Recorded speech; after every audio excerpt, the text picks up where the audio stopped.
Apakah dibolehkan rumah di pintu gerbang dikasih kelenengan sapi? Karena ada larangan memasang lonceng di rumah. Apa sama pengertiannya? Tujuan memasang kelenengan sapi agar kalau ada yang buka pintu akan tahu. Pasang bel saja. Kenapa harus ada kelenengan sapi nih? Dalam membuat suatu perjanjian atau kontrak, apakah hak dan kewajiban masing-masing pihak harus seimbang? Ataukah diperbolehkan apabila berat sebelah selama hal tersebut disepakati? Selama disepakati boleh. Ya, misal gini, kita transaksi jual beli ya, nanti saya kasih kamu 40%, saya 60% karena saya punya usaha, itu boleh saja, nggak ada masalah. Yang penting disepakati. Kata Allah SWT, kaidahnya adalah antaradim minkum, ridho di antara dua pihak, jadi nggak ada masalah. Anda investasi, saya kasih 20%, silahkan, nggak ada masalah. Itu boleh-boleh saja, nggak ada masalah. Apakah tawassul, tabarruk, ziarah kubur dan keramat wali termasuk ajaran Islam?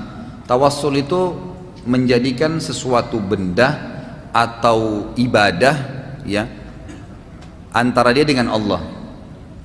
Kalau itu benda, maka dibolehkan selama memang itu juga dibolehkan dalam ajaran Nabi SAW. Seperti misalnya menjadikan Ka'bah untuk tawaf, itu kan tawassul namanya itu ya. Jadi kita beribadah di situ tawaf karena ada perintah di benda itu, di Ka'bah itu. Padahal itu kan Ka'bah batu. Tapi karena ada perintah kita bertawassul dengan Ka'bah ke Allah Subhanahu wa taala. Itu dibolehkan karena ada perintah. Tapi selain Ka'bah nggak boleh. Rumah kita misalnya kita nggak boleh tawafin. Gitu kan? Loh iya ini betul karena tawaf itu kan ibadah. Jadi nggak boleh, harusnya di tempat yang sudah ditentukan, itu kalau benda. Kalau bacaan atau zikir itu dibolehkan, seperti misalnya amal soleh umumnya ya, orang berdoa berzikir itu boleh saja. Yang tidak boleh bertawassul pada benda-benda mati yang tidak ada dianjurkan, seperti ke kuburan, pohon dan seterusnya, kertas-kertas, tulisan. Tidak pernah Nabi SAW bertawassul dengan amal-amal seperti ini. Apalagi kalau tawassulnya syirkiyat, seperti minta-minta di kuburan, ya, minta-minta di pohon, ini semua tidak dibolehkan. Kalau tabarruk itu mengambil berkah, ya, tabarruk ini sebagian ulama membahas secara panjang lebar sebenarnya ya, masalah tabarruk. Kalau tabarruk ini juga ada yang boleh, ada yang tidak boleh. Tabarruk yang dibolehkan itu seperti orang mengambil berkah dari ayat Al-Quran, membaca Al-Quran berharap ada berkahnya buat dia, gitu kan. Bakti dengan orang tua berharap supaya ada berkah dari baktinya, itu boleh saja. Bersedekah berharap supaya berkah hartanya, itu boleh saja. Tabarruk seperti itu. Tapi kalau tabarruk yang tidak boleh ini seperti orang pegang badannya orang soleh supaya berkah tangan saya, itu nggak boleh. Minum bekas airnya supaya dianggap itu berkah, itu nggak boleh. Nggak ada yang tabarruk seperti ini, kecuali untuk Nabi Muhammad SAW. Ini lain. Kalau untuk Nabi Muhammad beda, karena para sahabat memang melakukan, mereka memperebutkan bekas air wuduknya Nabi SAW. Tapi perlu diketahui, sahabat tidak pernah lakukan ke sahabat yang lain, tidak pernah. Belum pernah ada riwayat masalah itu. Jadi memang ini khusus untuk Nabi SAW. Kalau anda hidup di zaman itu silahkan. Tapi kalau sekarang nggak boleh, gitu kan? Tidak boleh kita melakukannya. Ziarah kubur umumnya boleh dalam Islam. Kalau tawassul tadi saya sudah jelaskan mana boleh mana nggak boleh. Tabarruk juga begitu. Ziarah kubur boleh, dianjurkan. Tapi cukup ziarah kubur seperti yang Nabi SAW contohkan. Ingat, semua ibadah yang kita ingin kerjakan saudaraku, jangan pernah kerjakan kecuali sudah tanya bagaimana kiai dan guru saya Muhammad SAW kerjakan. Itu patokannya. Kalau ziarah kubur tanya Nabi ziarah kubur bagaimana, ikutin seperti itu. Jangan tambah, jangan kurangin, gitu kan? Nabi nggak pernah siram kuburan, nggak pernah bawa kembang, tidak pernah membangun bangunan di atas kuburan. Bahkan Nabi mengatakan kepada Ali radhiyallahu anhu dalam hadis sahih, wahai Ali, saya wasiatkan jangan kau tinggalkan satupun patung di Jazirah Arab, dan tidak kau temukan kuburan kecuali kau samaratakan dengan tanah. Anjurannya. Nabi SAW juga melarang membangun bangunan. Beliau mengatakan jangan jadikan ya masjid kalian seperti kuburan. Maksudnya dibangun atau kuburan kalian menjadi masjid. Ya, ada hadisnya mengatakan jangan kalian jadikan kuburan kalian masjid, tempat ibadah dibangun-bangunin, nggak boleh. Memang dilarang. Kita datang, doain, berikan salam, pergi, selesai. Itu anjurannya. Itu ziarah kubur yang dibolehkan. Tapi kalau ziarah kubur yang lain-lain, mengambil tanahnya, bangun bangunan, menginapkan air, dianggap berhingga 3 hari baru diambil, dan seterusnya, ini semua tidak dibolehkan, kan gitu. Keramat wali sudah saya bahasakan. Ya, karamatil aulia ada, ya ada, tapi ini ada batasan-batasannya, gitu kan. Kata Imam Syafi'i rahimahullah, jangan kalau ada orang yang terbang di atas air, ya, jalan di atas air atau terbang di atas udara, gitu kan? Maka jangan kamu percaya itu, ya, selama dia yang mengakui, dia bilang ini saya, gitu kan? Dan selama kau belum melihat cara sholatnya. Kalau cara sholatnya seperti Nabi SAW, memang sujud dengan 7 anggota tubuh, dahi sama hidung, 2 telapak tangan, sholatnya seperti Nabi, 2 lutut dan 2 telapak kaki, maka mungkin bisa dibenarkan. Tapi ada karamatil aulia, itu ada, bukan tidak ada. Di zaman sahabat seperti Abu Darda dan Salman Al-Farisi radhiyallahu anhu pernah mendengar tasbihnya makanan, gitu kan? Umar bin Khattab pernah teriak waktu dia kirim pasukan ke Persia, dia mengatakan, wahai pasukanku, naiklah di atas gunung. Kata pasukannya hanya menang peperangan. Waktu mereka pulang, mereka mengatakan, wahai Amir Mukminin, kami dengar suara anda ada di medan perang, menyuruh kami naik di atas gunung, dan kami hampir musnah pada saat itu. Umar nggak tahu kenapa beliau lakukan, tiba-tiba terlintas ingin mengucapkan kalimat itu dan terdengar di medan perang. Itu pernah terjadi, dan beberapa tabi'in juga begitu, ya.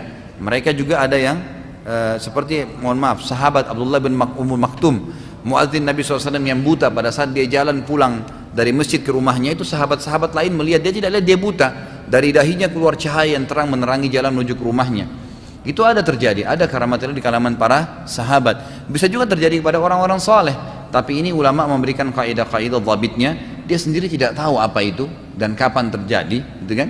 Kemudian memang dia tidak membangga-banggakan, dan memang dia adalah orang yang mengikuti sunnah Nabi sallallahu alaihi wasallam. Sahihkah hadis yang menggunakan sisa bangkai untuk mengecat perahu menggunakan apa ini? Sahihkah hadis yang menggunakan sisa bangkai untuk mengecat perahu, menggunakan bangkai itu dilarang? Allahu alam, saya tidak tahu ini. Saya tidak pernah tahu ada bangkai yang boleh dipakai dalam Islam. Apakah diambil minyaknya atau tidak? Setahu saya itu tidak dibolehkan, ya. Kalau bangkai hewan darat dan hewan udara. Tapi kalau hewan air umumnya boleh semua, karena bangkainya halal. Kata Nabi SAW tentang air, sungai dan lautan, halal bangkainya dan suci airnya, berarti boleh saja. Kalau dia ambil minyak ikan misalnya dipakai bersihkan atau dipakai untuk ngecat, dijadikan bahan cat, bisa saja. Pokoknya hewan air, ya. Kalau hewan darat dan hewan udara jelas tidak boleh bangkainya. Bagaimana dengan bahan bakar kita bensin yang berasal dari bangkai atau fosil hewan? Allahu alam, saya tidak tahu. Kalau memang itu dari hewan-hewan yang dihalalkan, ya, sapi misalnya yang umumnya dihalalkan, itu boleh-boleh saja.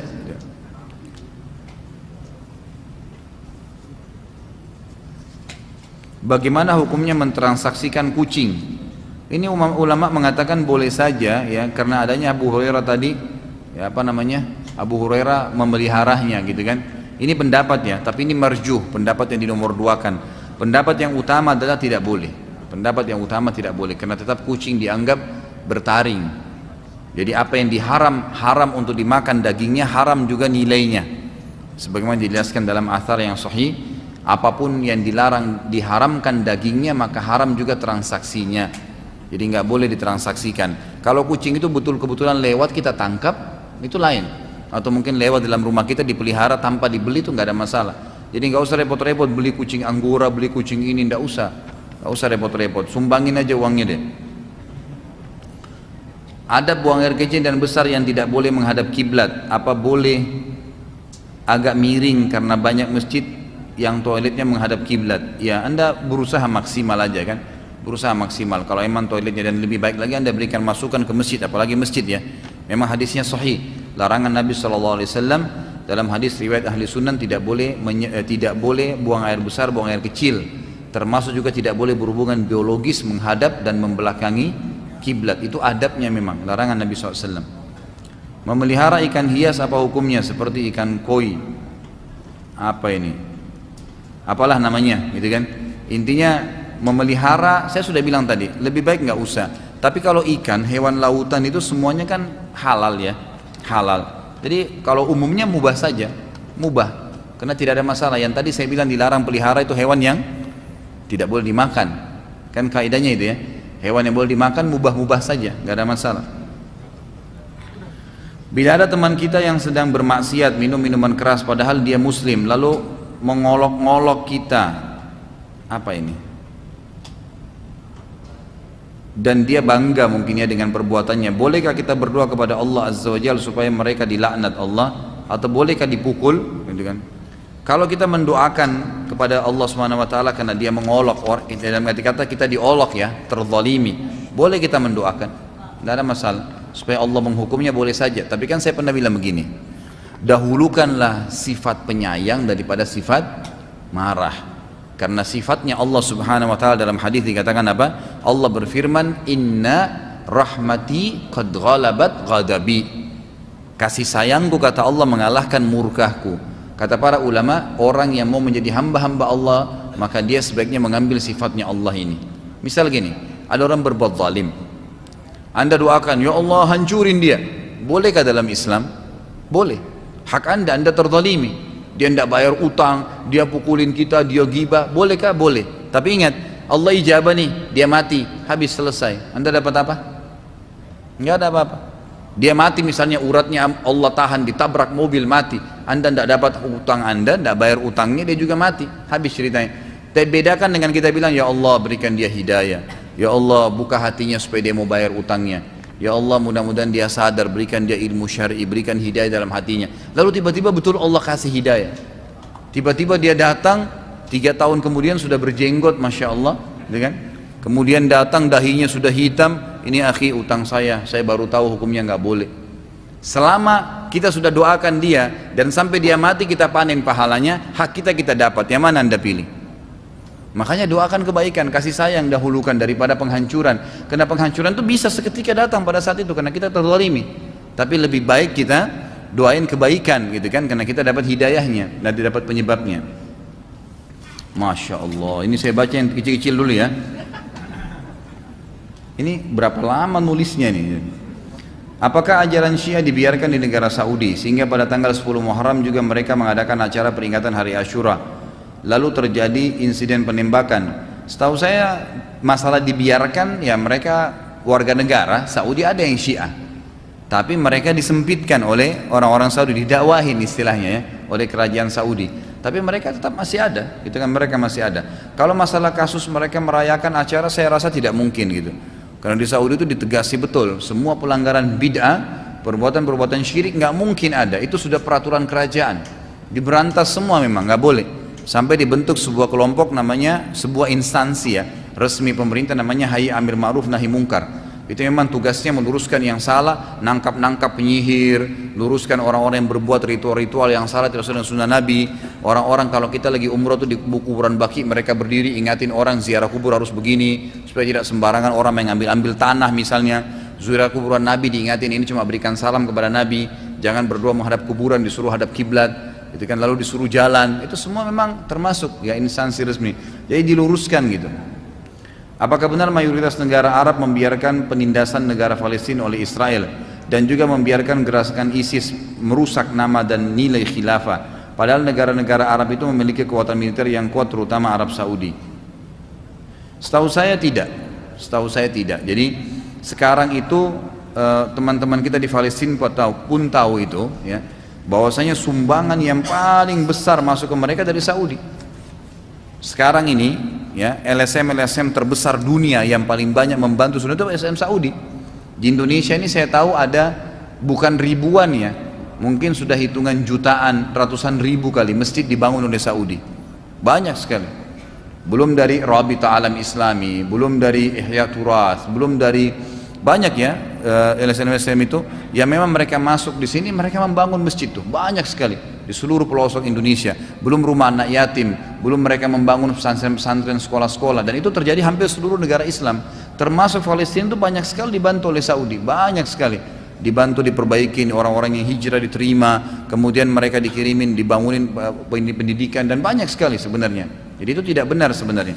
Kalau masalah bagaimana, kenapa sampai sekarang belum dimenangkan, belum ada kerajaan yang datang kemudian melawan Israel, itu Allahu alam. Sampai derajat itu saya tidak tahu kenapa sebabnya. Tapi yang jelas kita bisa mengambil hikmah-hikmah syar'i. Kalau masalah membiarkan ISIS sudah dikeluarkan fatwa oleh semua ulama kok. Hampir semua ulama sudah mengeluarkan fatwa. Saya yakin Anda bisa baca di internet kan tentang gerakan ini dari mana sebenarnya dan apa fatwa ulama secara umum tentang mereka.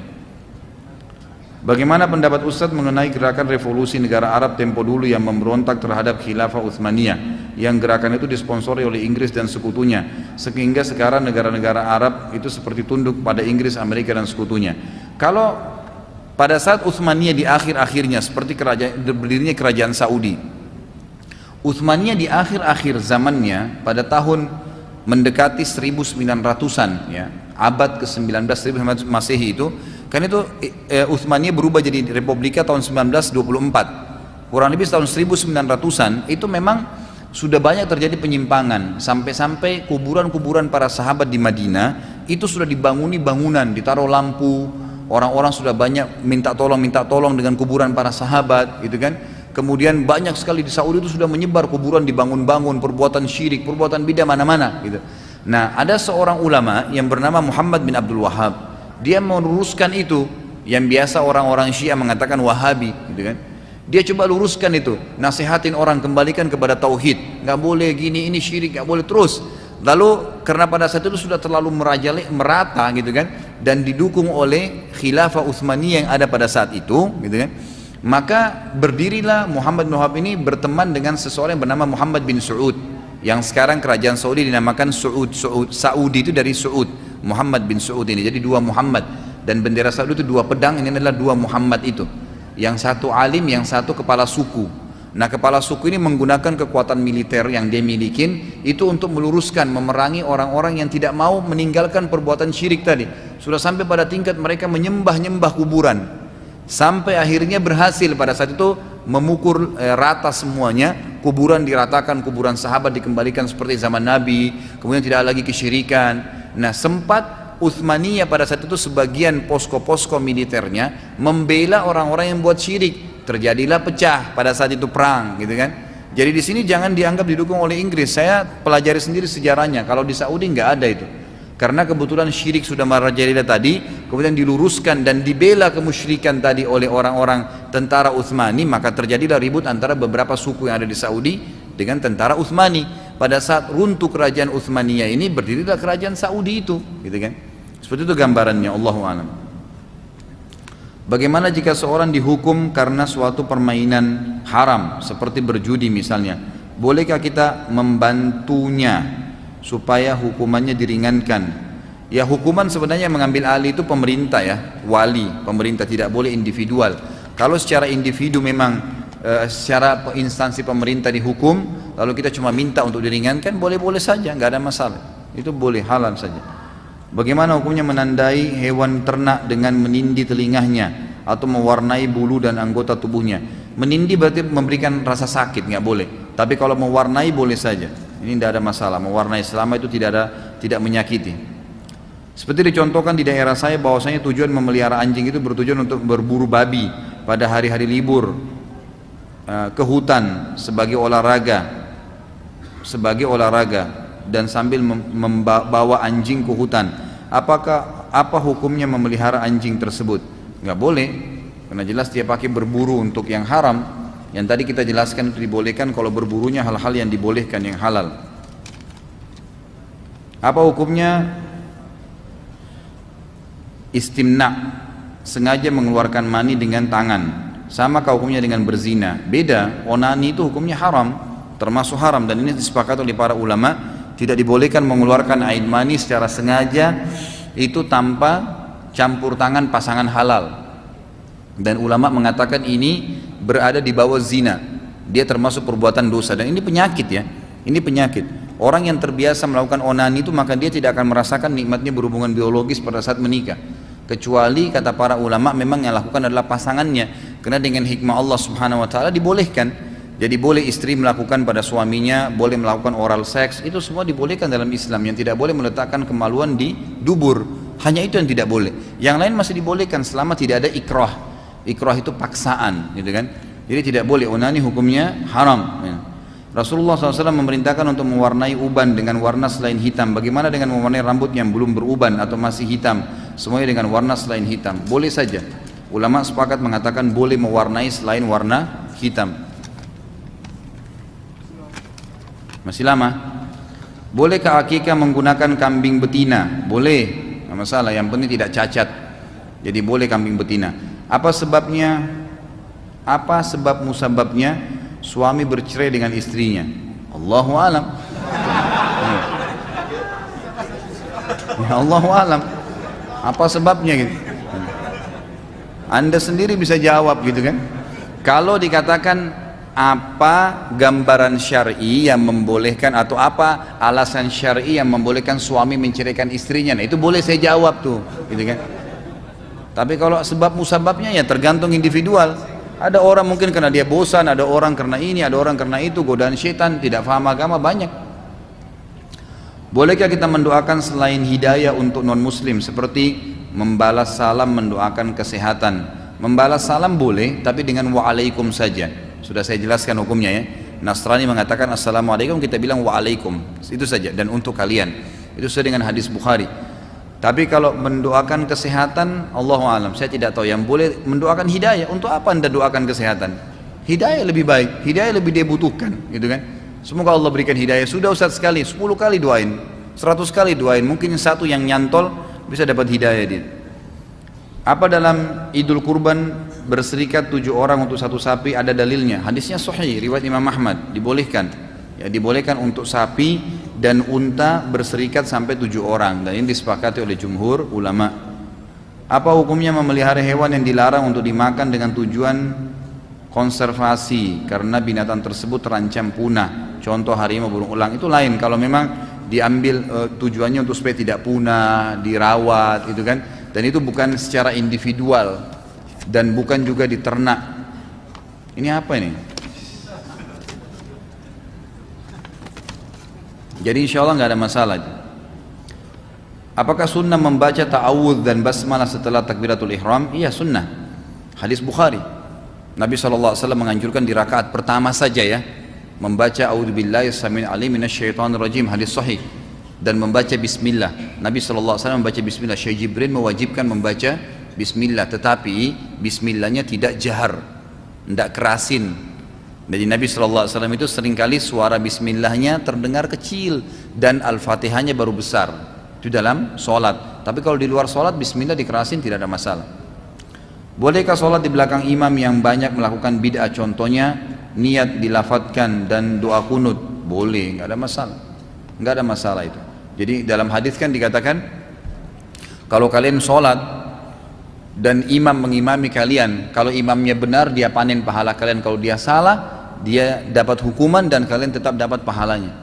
Jadi ulama mengambil hukum dari hadis ini ya, bahwasanya seseorang boleh sholat di belakang orang yang melakukan bid'ah, ya, kecuali bid'ahnya mukaffirah ya, karena kalau masalah kunut, masalah lafaz itu kan bid'ah yang bukan mukaffirah, bukan sampai mengkafirkan, itu perbuatan bid'ah yang berdosa umumnya gitu kan. Tapi kalau mukaffirah itu kayak penyembah kuburan, dia kan memakai jimat, dukun, berkedok kiai kemudian jadi imam. Nah ini semua nggak boleh, jelas mukaffirah ya, sudah sampai pada tingkat mengkufurkan dia. Saya pernah membeli kucing untuk orang, apakah jual beli itu haram? Ya sudah saya jelaskan, tidak boleh, hukumnya haram dan Anda bertobat kepada Allah. Saat ini banyak orang yang membuat quote di sosial media dan tidak sedikit yang menukil dari Al-Quran dan hadis, seakan-akan kalimat tersebut milik dia. Apa pendapat antum? Saya tidak tahu maksudnya apa. Jadi kalau dia hanya memberikan saran ya dengan menggunakan dalil silakan, ya, gitu, tidak ada masalah. Tapi kalau maksudnya adalah mengambil firman Allah Subhanahu wa taala lalu dia tidak menyebutkan kalau itu firman Allah, ini ditegur, ulama larang. Jadi tidak boleh seseorang mengatakan misalnya hadis Nabi ini diambil matannya saja, isinya saja, lalu dia bilang seakan-akan statement dia itu nggak boleh. Sama dengan firman Allah, dua-duanya Al-Quran dan hadis tidak boleh, harus disebutkan qala Allah qala Rasul alaihissalatu wassalam, gitu kan. Itu yang saya ketahui. Saya adalah seorang suami yang dimana istri saya telah meninggal 9 bulan lalu saya ingin menikah lagi. Akhwat nih, ada yang nawarin diri nih, tetapi di dalam hati selalu merasa tidak enak dan tenang. Bagaimana kiat-kiat agar saya tidak merasa hal tersebut? Menikah segera, insya Allah hilang tuh ya, was-wasnya hilang. Saat Allah memerintahkan para malaikat untuk sujud kepada Nabi Adam alaihissalam, apakah sujud para malaikat sama dengan sujud manusia kepada Allah? Ya, itu pendapat jumhur ulama mengatakan sujudnya pada saat itu adalah sujud seperti sujud sholat kita sekarang. Mengapa selalu terjadi perbedaan dalam menentukan Idul Fitri dan Idul Adha? Mana yang harus kita ikuti? Sudah saya sering jawab, pemerintah. Selesai, kita punya MUI dan tidak usah ribut masalah itu lagi insya Allah. Bolehkah kita membaca tasbih sebanyaknya saat ruku dan sujud atau hanya 3 kali saja? Batas maksimal adalah 10 atau 11 kali. Dalam riwayat, kita harus tetap ada dalilnya ya. Jadi Nabi SAW mewajibkan membaca sekali tasbih pada saat ruku dan sujud dan menyunnahkannya 3 kali dan beliau mengerjakan sendiri pribadi 10 sampai 11 kali. Maka ulama mengatakan batas maksimal adalah yang dikerjakan Nabi SAW, penentuan 10 sampai 11 kali. Berapa persen yang harus dikeluarkan setiap jual beli rumah? Tidak ada. Ya, nanti digabungkan dengan total harta. Anda beli tanah, bangun properti, 5 rumah. Anda sekarang kembali ke haul. Ingat haul ya, perhitungan 1 tahun dari masa harta kita. Tentukan sendiri, misal saya tentukan Januari ke Januari misal, atau Ramadan ke Ramadan.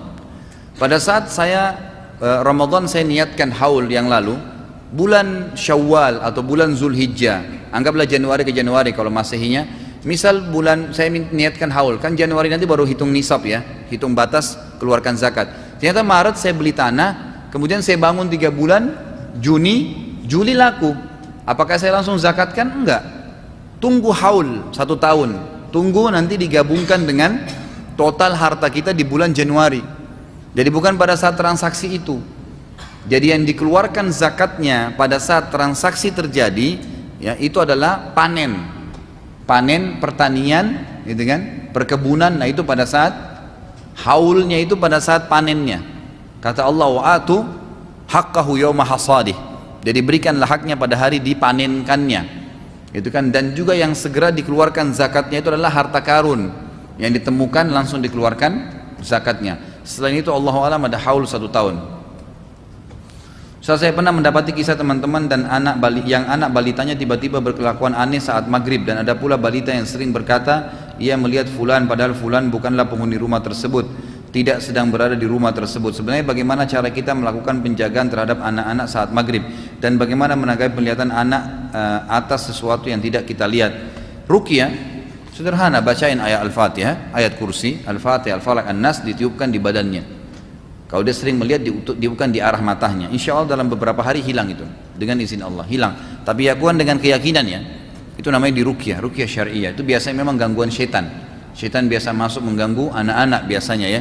Makanya anak-anak itu usahakan jangan didengarkan musik, kan gitu. Anak-anak itu dengarkan tilawah, itu termasuk cara-cara menamingnya. Kemudian sering kita membaca Al-Quran di dekat dia, sering perlihatkan dia kalau kita lagi sholat, gitu kan. Jadi gerakan-gerakan ibadah umumnya, sehingga tidak ada celah bagi syaitan untuk masuk. Dan memang waktu maghrib ini ada larangan ya, kata Nabi SAW, kalau maghrib maka masukkanlah anak-anak kalian, karena sungguhnya syaitan mulai menyebar pada waktu maghrib itu. Makanya kita mengatakan wa min syarrin ghasiqin idza waqab. Ghasiq itu waktu malam, waktu maghrib. Idza waqab pertama tiba. Jadi kita dianjurkan minta menjauhkan diri dari Allah dari awal tibanya malam, karena biasanya syaitan menyebar. Makanya lebih banyak orang maksiat di waktu malam hari. Mohon penjelasan atas beberapa pertanyaan berikut. Yang disebut ahli kitab itu siapa? Apakah ahli kitab pada masa sekarang termasuk kaum kafir? Ahli kitab Yahudi, Nasrani. Semua yang mengaku pengikut Nabi Musa Yahudi sampai hari kiamat. Semua yang mengaku pengikut Nabi Isa sampai hari kiamat namanya Nasrani. Dan duanya dalam Al-Quran disebutkan ahli kitab, gitu kan? Dua-duanya sampai hari kiamat, tidak ada batasnya. Jadi tidak bisa dibedain, karena statement Yahudi mengatakan ya Uzair anaknya Allah, dan Nasrani mengatakan Isa anaknya Allah dari zaman Nabi SAW sebelum diutus kok, bukan baru sekarang, gitu kan? Kitab mereka sudah diubah-ubah dari dulu, bukan baru sekarang. Al-Quran datang meluruskan penyimpangan itu. Jadi mereka tetap ahli kitab, karena kalau kita bilang mereka bukan ahli kitab, berarti otomatis hukum-hukum dalam Al-Quran tentang mereka juga terhapus, kan gitu? Ya, boleh menikah dengan wanita ahli kitab, tapi tetap konsepnya adalah lebih baik mukminah, lebih baik muslimah dan mukminah. Sehingga kasus misalnya setelah laki-laki meninggal, kita khawatir nanti anak kita murtad dengan dia, itu hilang, gitu kan? Keraguan-raguan masalah itu, karena kalau muslimah walaupun misalnya buruk akhlaknya kemudian cerai, tidak mungkin dia bawa murtad anaknya, gitu kan, sangat kecil kemungkinan. Beda kalau mu'allaf, gitu kan. maka jauh lebih aman kalau menikah dengan muslim dan muslimah.